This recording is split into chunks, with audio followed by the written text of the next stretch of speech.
Good evening. Welcome to the October 11th, 2021 Troy City Council meeting.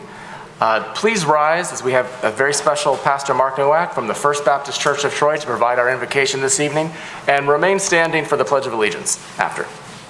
Morning. Good evening. Good evening. Let's open this evening in prayer. Heavenly Father, we invite and seek your presence this evening. Your wisdom is needed for the discussions and the decisions that will be made. Lord, I acknowledge that you are the source of every good gift. We thank you for our country, for our heritage, for the freedoms established by our founding documents. Thank you for the great prosperity that you have bestowed upon us over the years. Lord, I pray for our community. I pray that Troy would be a safe place for families to raise and train their children. I pray that businesses will prosper. Lord, may our community be ruled by law and governed with equality and fairness for all. Lord, I pray for our essential workers. I pray for the safety of our police, fire, EMS. Lord, as they serve, they go out each day not knowing what lies before them. May they be encouraged. May they understand our appreciation and support of their work. Lord, I pray for our residents. I pray that they would be good citizens, that they would be aware, informed, and involved with matters concerning this community. Lord, I also pray that they'd be good neighbors, that they would treat others as they themselves would like to be treated, that they would care for and look after their neighbor. Lord, I also pray this evening for those serving in local government. Lord, for the council, for the mayor, for others, I pray you give them wisdom to govern amidst conflicting issues and worldviews. Give them a proper understanding of the role and purpose of human government. Give them the ability to work together in harmony, seeking rightness and fairness in their governing. May each person here this evening seek to listen and gain understanding before coming to conclusions.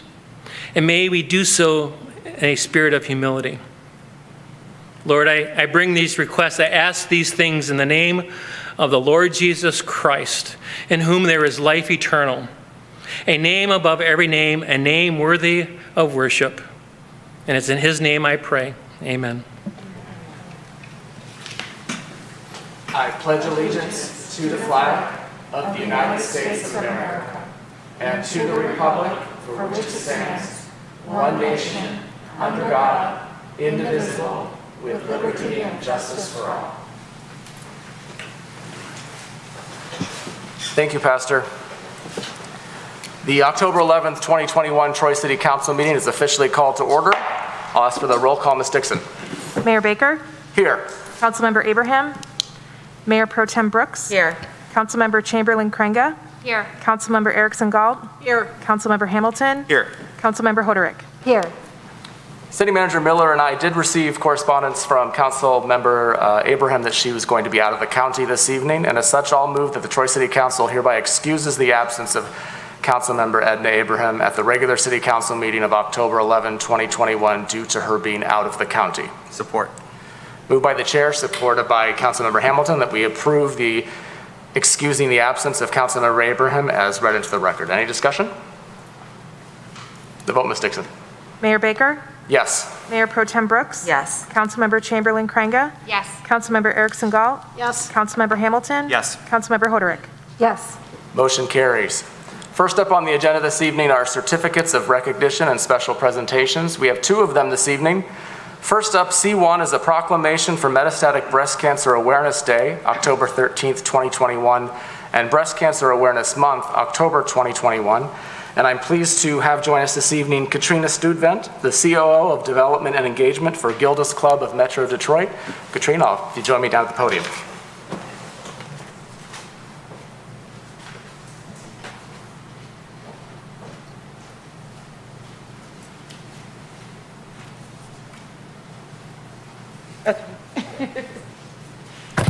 How are you? I'm well. Good. Thank you for being here. Thank you. So the wrong one. That's for trees. I don't think you want that one. But I do have a proclamation here for Metastatic Breast Cancer Awareness Day, and as well as Breast Cancer Awareness Month, and I'd like to read it into the record and present it to you on behalf of Gilda's Club, if that's okay. So, whereas each year, 200,000 Americans are diagnosed with breast cancer. 6 to 10% of these diagnoses are metastatic, or stage 4. Another 30% progress from stages 0, 1, 2, and 3 to develop stage 4, maybe immediately or maybe 30 years down the line.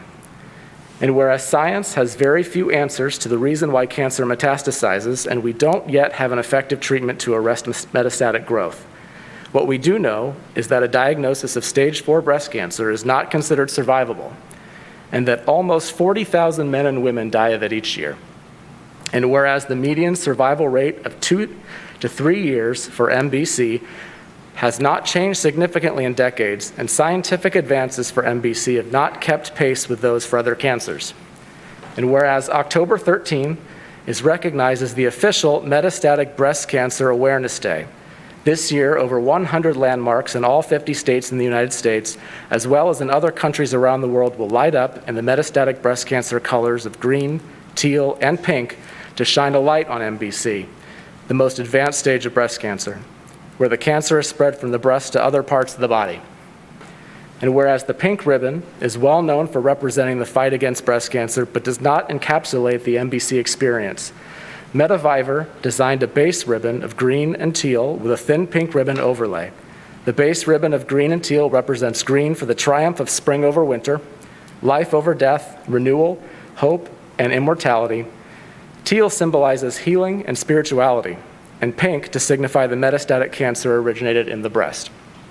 Now, therefore be it resolved that the City Council of the City of Troy hereby proclaims October 13th as Metastatic Breast Cancer Awareness Day and October 2021 as Breast Cancer Awareness Month in the City of Troy, and joins with our local hospitals and healthcare organizations to honor all breast cancer survivors for their strength, courage, and determination, and to honor and remember those who courageously fought but lost their lives to breast cancer.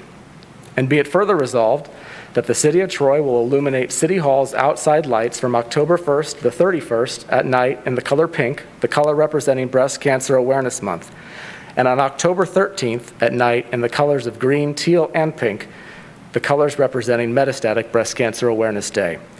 And be it further resolved that the City Council of the City of Troy applaud the hard work of Mediviver Research and Support, Inc. to fund research, raise awareness, advocate for, and provide information and support to people living with MBC. This is presented this 11th day of October 2021, signed by myself as the mayor, all members of City Council. I present it to you, Katrina, on behalf of Gilda's Club, and I'd love you to explain a little bit about Gilda's here in a second, but let me give you this proclamation to show our awareness here. Thank you so very much.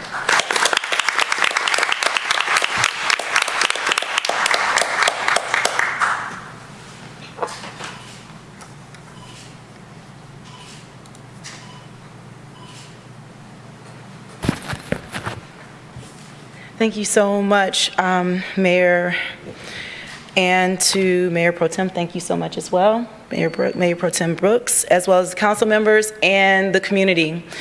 This is a very powerful proclamation, and the reason why I say that is because I stand before you as a 15-year breast cancer survivor. And I was diagnosed at 30, and once I completed treatment, I subsequently had my scans, and by the time I reached 5 years, yay, you're a survivor, you're thriving, you're looking good. You don't have to come in for the next year. You'd have annuals. I'm back to annuals. But I had many friends who were diagnosed at the same age with metastatic, and unfortunately, every 6 months, they anxiously await a scan to see if the cancer has spread to the bone, to a major organ, or just has progressed throughout the entire system.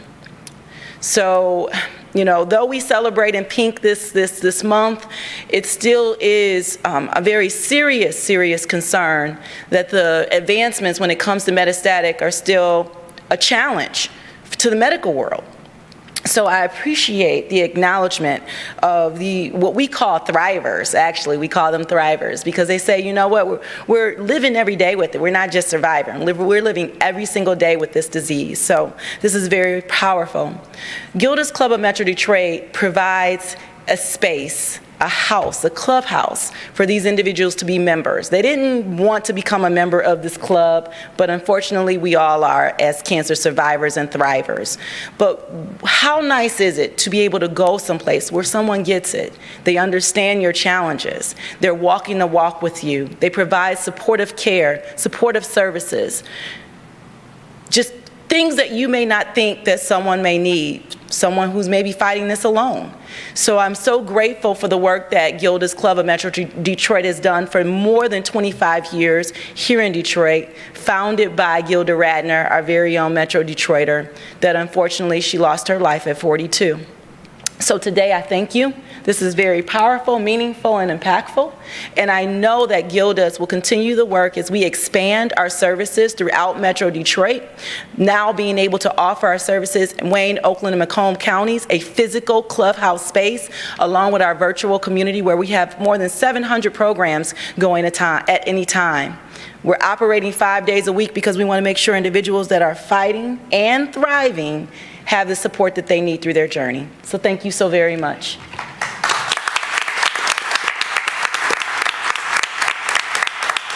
Thank you, Katrina, very much. Thanks for being here. Also, thank you to Cindy Stewart for the city. I know all the work you do for Gilda's and for breast cancer awareness, so thank you, Cindy.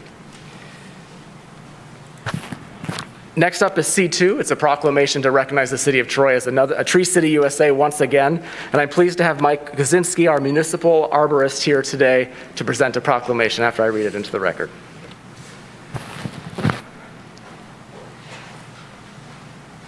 All right, Mike.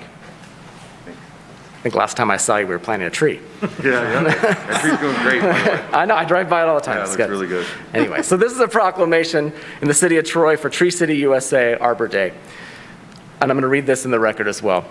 Whereas the city of Troy has been certified as a Tree City USA for 31 years through the National Arbor Day Foundation, and this prestigious certification proves the city of Troy is dedicated to the future of its urban forest. And whereas the city of Troy wishes to acknowledge that Troy's urban forest reduces noise, air pollution, energy costs, reflected light, flooding, stabilizes soils, sequesters carbon, provides habitat for wildlife, and improves the overall quality of life. And whereas trees in our city increase property values, enhance the economic vitality of business areas, and beautify our community. And whereas it is in the interest of all to plant and protect trees. And whereas Troy desires to be recognized as a Tree City USA by the National Arbor Day Foundation and wishes to continue its tree planting ways. So therefore, be it resolved that the Troy City Council hereby proclaims May 6th, 2022, May 5th, 2023, and May 3rd, 2024 as Arbor Day in the city of Troy, and be it further resolved that the Troy City Council urges all citizens to support our city's urban forestry program and to plant trees to gladden the hearts and promote the well-being of present and future generations. This proclamation is presented this 11th day of October 2021. I'll present it to you, Mike. I know all the work you do on our city's behalf for trees. Thank you for that. Thank you.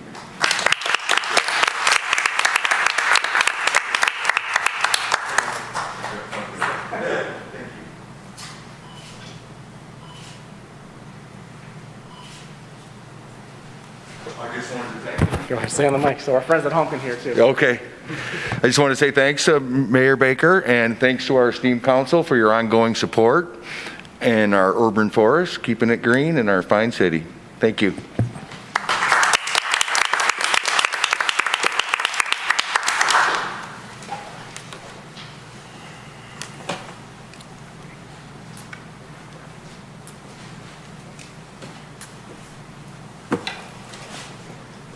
Okay, that concludes certificates of recognition and special presentations this evening. There are no carryover items. There are no public hearings this evening either. So we move on to public comment. I'll remind those of you that have signed up for public comment this evening that there are rules of procedure for the City Council as printed in the agenda packet. If you did not read those, please take a quick minute to glance at them. You have 3 minutes for each of you to speak. The light will turn on here when you start. When the yellow light comes on, you have 1 minute left. When the red light comes on, your 3 minutes is up. So, first up, it looks like Peter Friedrich.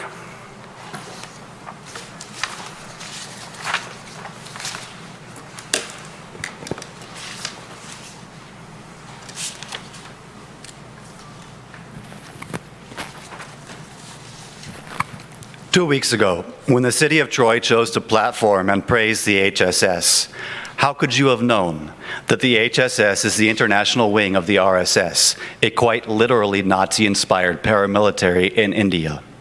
How could you have known that many HSS members in America were previously RSS members in India? How could you have known that the HSS frequently hosts RSS officials from India to tour and inspect its units in America? How could you have known that the HSS routinely sends its members to attend RSS training camps in India? How could you have known that the RSS promotes Hindu nationalism, believes India should be declared a theocratic Hindu nation where non-Hindus are assimilated or eliminated, and teaches that Indian Christians and Muslims are foreigners, internal threats, and traitors? How could you have known that the RSS founders took direct inspiration from European fascists like Mussolini and Hitler, even praising Nazi treatment of the Jews as a good model to adopt in India? How could you have known that most HSS meetings feature garlanded pictures of these very same fascist-inspired RSS founders? How could you have known that not only did an RSS member assassinate Gandhi, but that the RSS today celebrates Gandhi's assassin? How could you have known that the RSS regularly conducts anti-minority lynchings, assassinations, terrorist bombings, and large-scale pogroms? How could you have known that RSS-affiliated groups throughout India are, at this very moment, rampaging through the streets, attacking and murdering religious minorities while openly chanting slogans calling for their slaughter? How could you have known that the HSS, aside from its commendable nonprofit charitable work, serves as an international propaganda mouthpiece for the RSS and its genocidal Hindu nationalist agenda? How could you have known that the RSS and the HSS do not represent all Hindus? Now that you know, what are you going to do about it? Thank you. Folks, applause is not allowed in these proceedings. Please understand that, respect the rules of our council chamber. Thank you. Next up is Vijaya Nadar.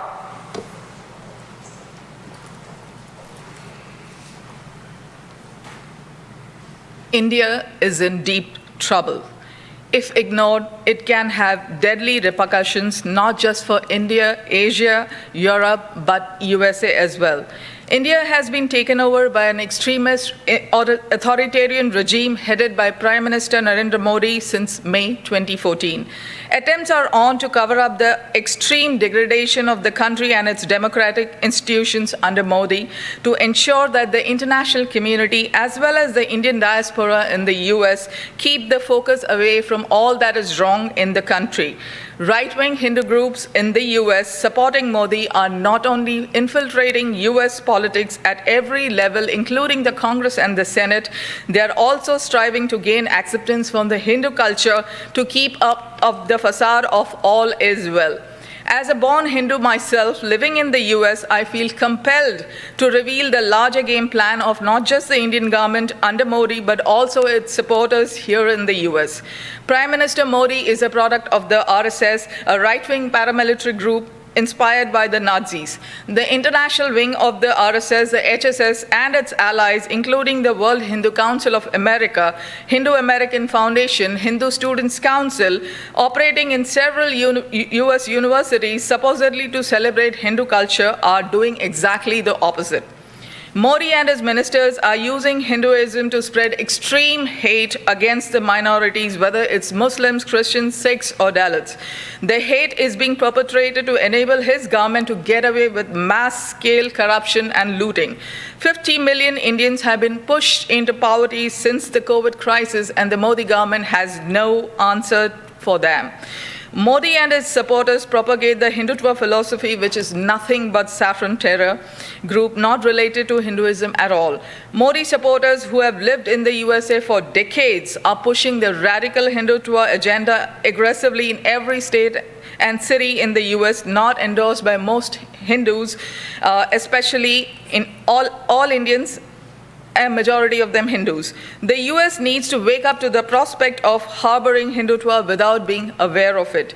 The US needs India to keep a check on countries like China, Pakistan, and even Afghanistan, but a terribly weak, cruel, pompous, arrogant, narcissistic prime minister who's weakening his own country, destroying the progress gained over 70 years is in just 7 short years cannot possibly be anybody's strong ally.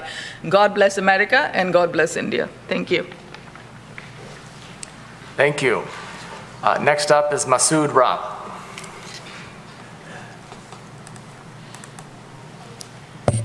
Mr. Mayor and esteemed council members, I stand here as a member of what I call American Indian Muslim community, and also as a representative of an organization called Coalition of Americans for Pluralism in India, CAPI in short.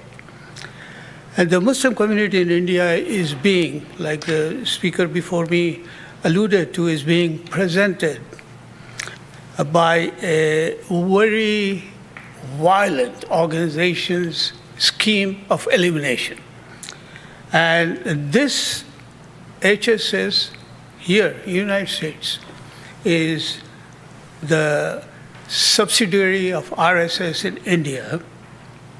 And the RSS onslaught against the minorities in India, including Muslims, Sikhs, Christians, and Dalits, is very, very, I would say, alarming. And I'm saddened by learning that this respected organization has platformed and praised HSS in Troy City Council. HSS does not, and I repeat, it does not represent our American values of human rights, justice, and freedom of religions. I pray and hope that this body exercises proper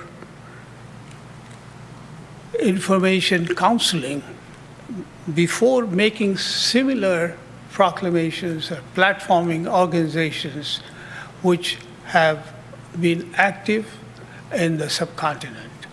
And with that, I offer our services of CAPI to consult with you on any matters which is related to the organization or the operation of the organizations in U.S. related to the minorities in India. Because, as we say, this is American Coalition for Pluralism in India. And with that, I thank you all to give me an opportunity to talk to you and speak to you all. Thank you. Thank you, Mr. Rob. Next up is Shujat Khan.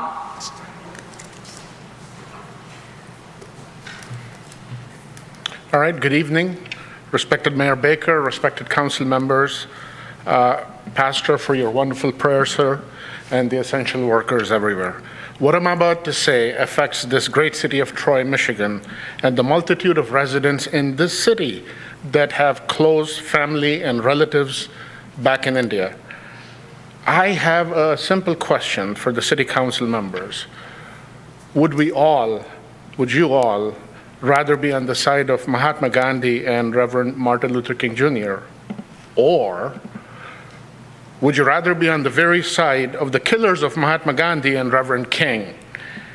If you have read history, an assassin from the organization that was highlighted by the speakers before me, the RSS killed Gandhi, the father of the nation of India. HSS happens to be the international wing of RSS. I am not the one to make that claim. It is in the HSS own ideology and according to their stated goals on their national website. So only 20% of the Hindu population in India subscribes to this ideology of racial and religious supremacy. The vast majority of Hindus that I have known growing up in India were very tolerant and inclusive and hardworking and smart, honest, and humble people. I can say the same for my many friends in Troy and throughout Metro Detroit and throughout America. But there is an issue, and the issue is that they remain silent. Silent observers to this injustice being brought upon on Christians and Dalits and Muslims in India. I quote Reverend Dr. Martin Luther King Jr., "The ultimate tragedy is not the oppression and cruelty of the bad people, but the silence over that by the good people." So I ask the silent majority of my vast peace-loving Hindu brothers in this city, please end your silence. Please voice your concern loud and clear against the spread of hate in India and stand up for the rights of religious minorities in India just as much as you yearn for your minority rights here. Our beloved birthplace of India is headed towards a genocidal disaster of enormous proportions that will cause a ripple effect throughout Asia and the rest of the world. India deserves its place on the world stage, a bright, shining star showing the way to the world. And that cannot happen unless we, me, my community, and my Hindu friends here in Troy and everywhere, that we both speak up forcefully against the hateful ideology of the RSS and the HSS here that is trying to ignite a genocide. The USCIRF, the United States Council on International Religious Freedom, has listed India as a country of particular concern. So let us work together. Thank you. God bless America and Hindustan Zindabad. In advance, I would like to wish happy Dussehra and Diwali to my Hindu friends all over. Thank you very much for this opportunity. Thank you, Mr. Khan. Next up is Mohammed Noor. Good evening, council members. I continue to bring to your attention a very real and relevant consequential issue that is relevant to the lives of many who live in the city of Troy. I am a resident of the city of Troy, a tax-paying member, citizen of this country. And I have relatives in India who on regular basis feel persecuted by the current Modi government, the BJP, and the RSS is just an umbrella organization under which it is. The organization as itself was formed in 1925, and it is a very, very old organization. The HSS that was felicitated here in this council was formed in 1940, and it has been around for a very long time. It is a sister organization and an international wing of RSS. So the Hindu supremacists in India is the equivalent to the white supremacists here in the US. You would not encourage that kind of behavior here in America. So when you invite an organization like the HSS, you're inviting and proudly felicitating an organization which is equivalent to the Indian KKK. We would not stand for that. So what does it mean for Troy, for this city council when we do that, is that we put ourselves in a situation, we say that we are okay with that, these kind of organizations, we are okay with their supremacy attitudes, and we have to speak up against that. I prayerfully and respectfully implore the educated, tolerant, and inclusive Hindu community here in Troy and all over US to speak up against organizations like HSS and the RSS because they're literally taking over over the Hindus of this country and behaving as if they are the spokesperson for that religion, which they are not. So thank you again for giving the time, and thanks a lot. Good evening. Thank you, Mr. Noor. Next up is Ryan Johnson.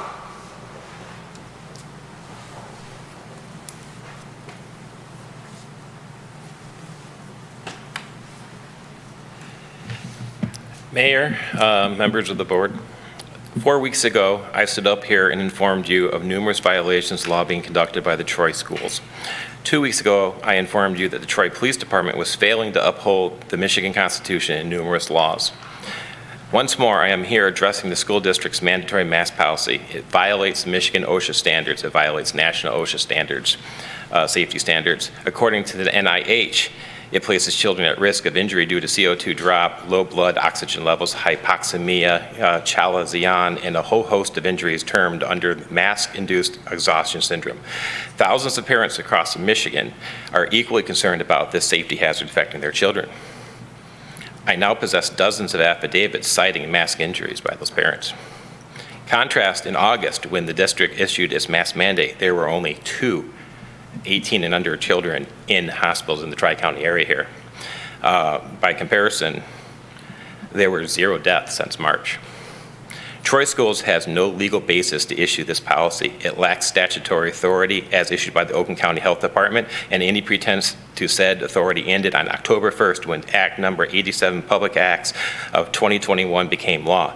Section 250 of that law specifically prohibits a health department from mandating a mask on persons 18 and under. MCL 3801307B of the school code specifically prohibits schools from requiring a mask, and Michigan's own 29-page compliance document for that law states on page 18 that any recommended adaptive or protective device is the parent's choice. In short, this is illegal. It always has been. Parents have run into nothing short of a criminal conspiracy in this town in addressing this. I am here to inform you that the city has violated the Michigan FOIA Act 4420976. The Troy police have moved beyond merely a failure to uphold the law under MCL 752.11 and have directly violated the Michigan Constitution under Article 8, Section 2, MCL 3801137, and in violation of MCL 750552. They have conspired with the schools to deprive my son of his constitutionally guaranteed public right to an education by threatening trespass of both parents to reduce the ability of an 8-year-old to walk to his school classroom. A violation of MCL 380.1137, and the school now threatens trespass to any adult who would walk him to his class. In joining the ongoing conspiracy under MCL 750157A, all of the officers involved have abrogated their oath to the office and the Constitution and can be held criminally liable for each of those offenses underneath the conspiracy. I see I don't have a lot of time left, so I won't enumerate those. I'm going to just say this. This is being conducted so that they can try to get the $7 million under the American Rescue Plan Act, but it's asking our schools to conduct illegal acts. Each of you here is bonded and has an insurance bond guaranteeing compliance with your oath. Thank you, Mr. Johnson. This concludes your time. That concludes those that have signed up for public comment this evening. Next is an opportunity for City Council or City Administration to respond or reply to any public comment.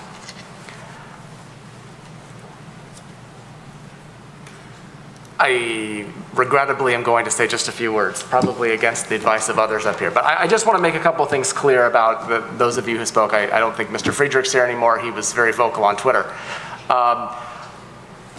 Troy City Council did not take any official actions recognizing any organization or any group. What I did do was post about an experience where some teenagers and some other members of the community came and presented us with friendship bracelets and spoke about oneness and the bond of bringing your city to a community. And yes, my understanding of HSS at the time was that they had done a lot of good work around COVID and had done a lot of charitable acts, and of course I'm going to recognize that and appreciate and support that. I have since learned that no good deed goes unpunished. I certainly am amazed at the lack of information and knowledge I have about the issues going on in India as it relates to RSS, how that plays out with HSS here in Michigan and the city of Troy especially. What I do know is that the city of Troy is very proud of the diversity we have here and the residents that we represent on every level, every cultural, every ethnic group, every religion. And certainly, I don't want my fellow council members to feel like they did nothing wrong. It was my post that got the attention from receiving the bracelet, but I'm not here to elevate or denounce any specific group. That's not appropriate without, trust me, much bigger research department that we don't have. But I will say, I understand that there are much deeper issues related to all this, and I appreciate those of you who came tonight to share some more information. And I will say I will be more careful in the future. Unfortunately, that often leads to pulling back and not recognizing or celebrating anything because of situations like this. But To my fellow council members, I know none of you, I don't think, posted on it. Many of you were there to get bracelets also, but just so the community is clear that we were taking no official action by that, and I just want you to know that. So thank you for coming tonight. Anyone else have any other response? Councilmember Chamberlain-Cranga. Thank you, Mayor. I think that was really, really well said. And I want to thank each and every one of you for coming out, for speaking. I'm not a scholar of India. There's much I do not know about India. I was very fortunate to do a PhD in a department at the London School of Economics that does have a specialty in India. And out of this is I am committed to reconnecting with some of those professors, many of my colleagues who actually worked on Hindu and Muslim communal violence, I believe in Hyderabad and places in India, and to go back and to learn more. In terms of here in council, one thing I do want to raise to attention, and I raise this to my colleagues as well after this, because again, I'm learning. There's a lot that I have to learn, is we do have a Global Troy Advisory Committee. So we have an advisory committee to help us on council and to help the city on issues around diversity, equity, and inclusion. And one thing I raised is potentially when we are approached with different ideas is to take that to that committee and to remember the importance that that committee represent the full diversity. And as I shared, having worked with scholars, my PhD advisor was actually a prominent scholar of India, so I did pick up some knowledge on India, is of course, is a pluralistic, incredibly diverse, rich society. And to remember, even in our Global Troy Advisory Committee, that we want to have representation from our beautiful Indian community here to make sure we have that diversity among Hindus, Muslims, Sikhs, and others from that community. And we do have some of that. And just want to encourage all of you who care passionately is to consider, you can go to our website, and if you would like to consider volunteering at some point, submitting an application, following the activities of that group and helping that group as well, that can then help us. And I believe that there's a lot of potential with that. So thank you for educating us, and we're continuing to grow and develop. Thank you. Sir, please, it's not an opportunity to speak, but you can, anything you want us to have, go ahead and give it to our city clerk at an appropriate time. Anyone else? Councilmember Hamilton? I don't have much to add to that. I share the same sentiment, but I'd be glad to talk with any of you after the meeting if you want to come up here and speak. Or you can email me or call me or whatever. All right. That concludes City Council, City Administration response and reply to public comment. There are no postponed items this evening, so we move on to regular business. First up are board and committee appointments. There are no mayoral appointments this evening. We do have some city council appointments, so I'll turn it over to Mayor Pro Tem Brooks. Thank you, Mayor. Just give me a second. Because we All right. kind of... Okay, so I would like to, I think I'm in Parks and Rec. So I would like to reappoint both Patrick Flock and Al Petrulis to the Animal Control Appeal Board for the term expiring September 30th, 2024. Support. Moved by Mayor Pro Tem Brooks, supported by Councilmember Erickson Galt, that City Council appoints to the Animal Control Appeal Board Patrick Flock and Al Petrulis for the terms expiring September 30th, 2024. Any discussion? All right, the vote, Ms. Dixon. Mayor Pro Tem Brooks? Yes. Councilmember Chamberlain-Cranga? Yes. Councilmember Erickson Galt? Yes. Councilmember Hamilton? Yes. Councilmember Hoderick? Yes. Mayor Baker? Yes. Motion carries, and we thank Al and Mr. Flock for their continued service. And then I would like to appoint to the Parks and Recreation Board Timothy Fulcher for the term expiring July 31st, 2022. Student Representative Ashishta Sahu for the term expiring July 31st, 2022. Hitesh Patel for the term expiring September 30th, 2022. Michael Brady and John Shepard for the term expiring September 30th, 2024. Support. Moved by Mayor Pro Tem Brooks, supported by Councilmember Hamilton, that we appoint to the Parks and Recreation Board the names just read into the record. Any discussion? The vote, Ms. Dixon. Councilmember Chamberlain Krenga? Yes. Councilmember Erickson Galt? Yes. Councilmember Hamilton? Yes. Councilmember Hoderick? Yes. Mayor Baker? Yes, motion carries. I think that concludes city council appointments this evening. Excuse me, I'm sorry. I forgot Mayor Pro Tem Brooks. I'm so sorry. yes. Now the motion carries. All right, that concludes city council appointments this evening. I have no mayoral nominations this evening, No, and there are no city council nominations either. That concludes board and committee nominations. Next up, there's no request for a closed session, so we'll move on to I-4, Support Emergency Operations Plan, and that'll be presented by Lieutenant Russ Harden. You must have scared everybody away. Mayor, City Council, City Manager, City Staff. Just, so this, by Public Act 390 in 1976, we're required to have a emergency operation plan. Troy has opted into, with the Oakland County and to supplement their plan. So with that said, we have to present a support plan. It also makes us eligible for funding in the event that there's not federal funding available for the state emergency contingency fund. So with that said, the plan we presented does support the county's plan. It also makes us eligible and meets all the legal requirements. And I'll stop there and answer any questions, excuse me. Thanks, Lieutenant. Any questions? Councilmember Chamberlain Krenga. Just quickly, so when COVID hit, was this useful in any way? It certainly was, and I mean... I imagine in many ways. Yes, I'll answer that one. How was it useful? Well, so it not only does it, so we collaborate all the time, continuously with the county, but it also made available resources, and certainly with the shortage of PPE, this plan that we rolled out, working in conjunction with the county, was able to get a lot of those resources. So we could do it independently, but then we were limiting ourselves to a lot of those resources. It became very, very vital during, particularly for first responders. I imagine. I know that a lot of the PPE, it helped to have that relationship with the Yeah, county. absolutely. So the follow-up question, the reason I wanted to ask that first question was, it hasn't been updated since 2017. That's why I was wondering how was that, how did it play out with COVID? And now it's being updated now. How did COVID impact its update? Has that influenced anything? No, ma'am. So it gets updated every 4 years, or if we make any changes to our plan, or if we get a new CEO, so with the new city manager. So it's a continuous review and edit and then update.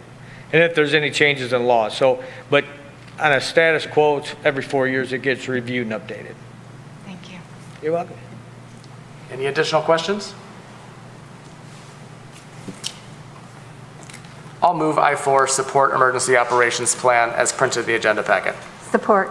Moved by the chair, supported by Councilmember Hoderick, that we approve I-4, Support Emergency Operations Plan. Any discussion? Councilmember Hoderick. I just wanted to take a second and give a shout out to the emergency management specialist, Kristen Diag, who I had an opportunity to meet here and there along the way over the years. And knowing that we have a person who's focused professionally in this area was very reassuring to me when COVID hit. It's very reassuring to me when we are having rains, another 500-year rain in 3 weeks or whatever. And I guess I just wanted to take a second to acknowledge that there is an entire team. There is a plan. There is a plan that connects to Oakland County. These are the excellent tactics and strategies that we as residents in Troy benefit from, and we don't always get an opportunity to talk about it very much. So of course I'm supporting this and continue to encourage that special focus in emergency management. And I think I remember she even participated and helped in Midland, I believe, and went up and had an experience there to see that firsthand.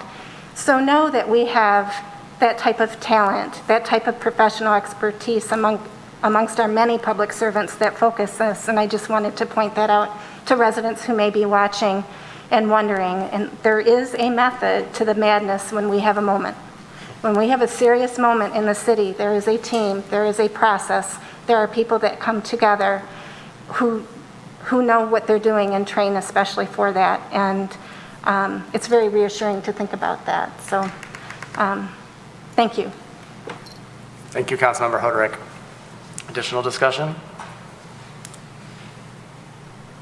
Just echo what Councilmember Hoderick said. And obviously, COVID brought new challenges and a new experience, not just here in the city of Troy, but throughout. So to have a seasoned veteran like Kristen Diag to work with us here in the city, with the police department, with the county, with everything that she needed to do, and of course the whole team, it was very reassuring in one sense, even in very uncertain times. So this plan and that team is a huge asset to our city that most people probably don't really know about or fully understand, but we do, and I'm happy to support this. And Lieutenant Harden, thanks for coming up tonight and sharing a little bit. And Chief Nastasi in the back there, thank you. Please share all the appreciation with everybody on the team as well. And City Manager Miller, I know you contact as well, so thank you. The vote, Ms. Dixon. Councilmember Erickson Galt? Yes. Councilmember Hamilton? Yes. Councilmember Hoderick? Yes. Mayor Baker? Yes. Mayor Pro Tem Brooks? Yes. Councilmember Chamberlain Krenga? Yes. Motion carries. That concludes regular business this evening. Next up is the consent agenda. There were 2 late submittals for J3B and J4C. Would anyone like to pull any of the consent items for further discussion? Councilmember Hoderick? Thank you, Mayor. I would like to move the consent agenda as printed in the agenda packet, substituting the late submittals on the table for J03, B, and C, and J04C. Support. Moved by Councilmember Hoderick, supported by Mayor Pro Tem Brooks, that we approve all items on the consent agenda as printed in the agenda packet, except for the 2 late submittals for J03B and J04C. Any discussion?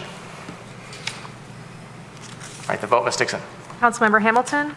Yes. Councilmember Hoderick? Yes. Mayor Baker? Yes. Mayor Pro Tem Brooks? Yes. Councilmember Chamberlain Krenga? Yes. Councilmember Erickson Galt? Yes. Motion carries. That concludes the consent agenda this evening. All items have been approved. Next up are memorandums and future council agenda items. There are no public hearings to announce, but K2 memorandums, items submitted to City Council that may require consideration at some future point in time. A is a proposed new ethics ordinance for elected and appointed officials. At long last, we thank City Attorney Bloom for getting this draft to us. And certainly, I'd like to see this on the next agenda, and I'm assuming there's consensus from the table for that. And I'm happy to, City Attorney Bloom, if you had anything you wanted to say about it tonight, or I know you usually give a little, this is what you can do if you want to make changes or comments, right? Yes, thank you, Mayor. Obviously, this is a draft. This is a difficult project, but interesting. And really, we were guided by the Code of Ethics that this council has spent a great deal of time with. And so you'll see some of the language actually mirrored right from that Code of Ethics. But again, it did allow, in putting it into an ordinance, it did allow for a little more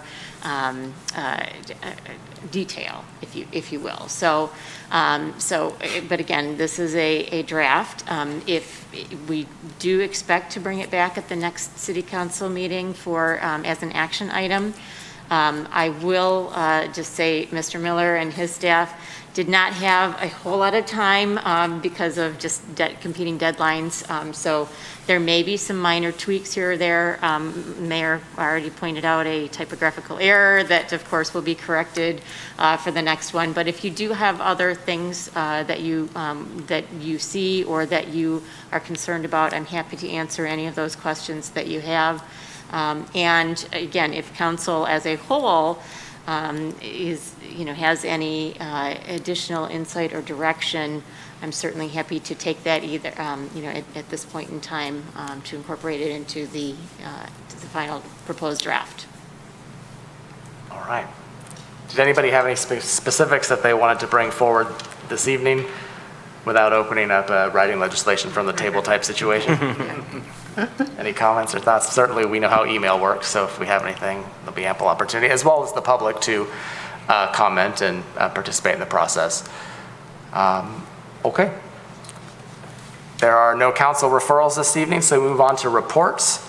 Would anybody like to speak to any of the specific reports this evening? Councilmember Hamilton. Yep.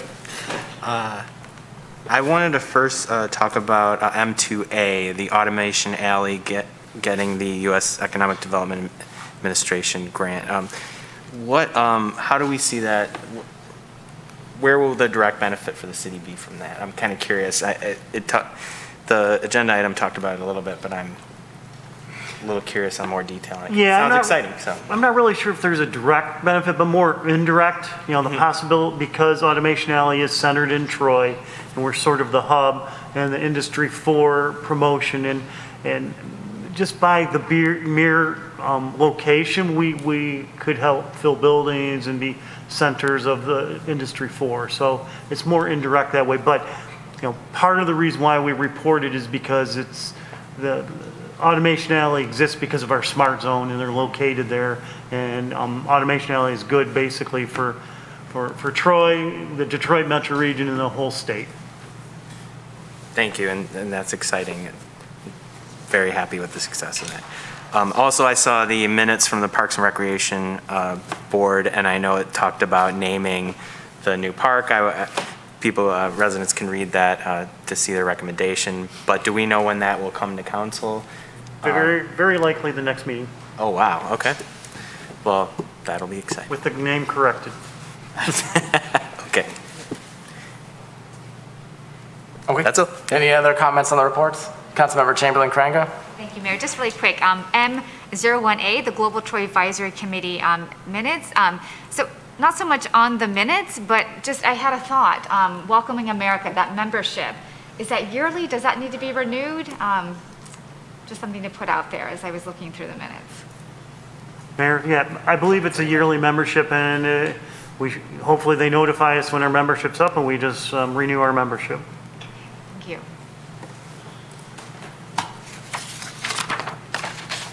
Councilmember Erickson Galt. Thank you, Mayor. I just wanted to comment on M2C, the election security report. I just want to call out our wonderful clerk, Ms. Dixon, and her hardworking staff.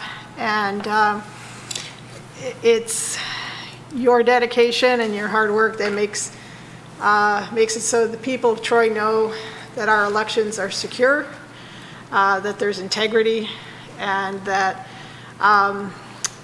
we can vote and know that the votes will be counted and will be counted accurately, will be counted honestly, and we can all take assurance in that, and I very much appreciate what you're doing. Thank you. Thank you, Councilmember Erickson Galt. Anyone else? I'll just thank City Attorney Bloom and her staff for our thorough litigation update, quarterly update, although maybe it's too thorough because it's a lot of litigation going on, but thank you for that. It's good for our residents to see what's going on with those cases, and always for us as well. And of course, the letter of appreciation to Cindy Stewart from DACGUN. If Cindy's still here somewhere, it's nice to see those.